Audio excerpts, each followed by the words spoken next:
Marilyn Hack, stage 11. You were in that prison movie where you punched that little girl in the face. No. Marilyn Hack made quite the splash for her portrayal of Imogene, the blind prostitute. And you know what they say about blind prostitutes? You really have to hand it to them. We can cut that out. I don't know why I got it. For Your Consideration is the latest film from Christopher Guest. It's another mockumentary in the theme or the style of Best in Show, Mighty Wind, and my favorite of the ones he's done previously, Waiting for Guffman, which is brilliant. And I realized the other day that Christopher Guest is actually a part of at least 3 of my favorite comedies of all time: Waiting for Guffman, Spinal Tap, and The Princess Bride. Well, I guess we know what JD's going to say about this one. I'm your agent. There is nothing more important to me in my life than you. Excuse me. Victor Allen Miller, the venerable Broadway veteran best known as Irv the Footlong Wiener, now starring in the Sunfish Classics feature Home for Pearl. The fact of the matter is, Best in Show and Mighty Wind, had their good points, but weren't, amazing the way that Guffman is definitely my favorite. And of the this 3. may not be quite as good as Guffman, but it's really up there. I think this movie rocks. It was awesome. I think you liked this movie a little bit more than I did. I really liked it. I do have to point out, though, that this isn't actually a mockumentary, because technically there's no interviews and stuff. So he actually kind of broke the style of those other movies that you mentioned. And in this movie, it's more of a straightforward, narrative, and it just feels like those old movies in every other way. It has the same cast, it has the same dry humor. It's almost like they torpedo what would be a normal joke in favor of some sort of weird, like, quirky observational humor type joke. I did meet a nice fella. Her name is Mary Pat. Or am I just going Miss Sugar? Mama! And cut! Part of the fun of watching a Christopher Guest movie is seeing where they're going to turn up and in what roles the familiar people that you've seen before a million times are going to turn up. And seeing Fred Willard in a blonde, faux-hawk, all hipped out is really funny. And there's a lot of funny stuff in this movie. Where the heck have you been? Oh, aren't you nice?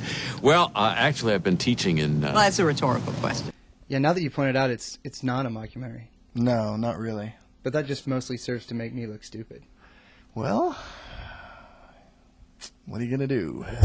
I think that adding Ricky Gervais to the already stellar cast of players from the previous films was brilliant. He was such a great addition and adds a completely different type of humor that works so well with those other people. But like usual, there's so many people that there's always people that need a little bit more screen time, and Catherine O'Hara is so good in this movie. I wanted to know more about Marilyn Hack, the washed-up actress with the perfect name. I wanted to know, a little bit more about where she came from and what she's been through, and it was still great. And I think that her performance may ironically get her a real Oscar nomination, since this entire movie, is a satire of that whole situation. Sure. That would be silly, but deserved in her case. I just want to see her more in the movie, I guess. Was it scripted? Was it not? It was written by Eugene Levy and Christopher Guest, but, these are improv comedians. But I would imagine that there's probably a lot more scripted than people think in a movie like this. Possibly, but you also, whether or not it is, you certainly get the feeling that a lot of it is sort of at that bright lightning strikes kind of a moment where it's like they've been maybe framed in the screenplay, and then they just kind of let the troupe kind of take over and run with it. At least that's the sense you get watching it. So if they're pulling off a script that has that feel, it's pretty impressive. Tone some of the themes down a little bit. How would that be? Just tone down the Jewishness so everyone could enjoy it. Oh, jeez. What does a producer do? Lots of paying for sometimes ridiculous things like snacks.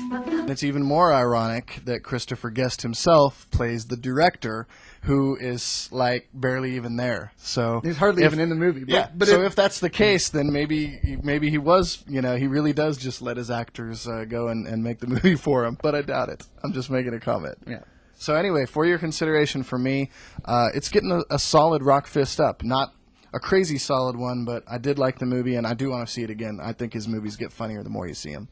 It's a solid rock fist up for me. It's not a way up. I'm pretty chintzy, I gotta say, with the way ups this year.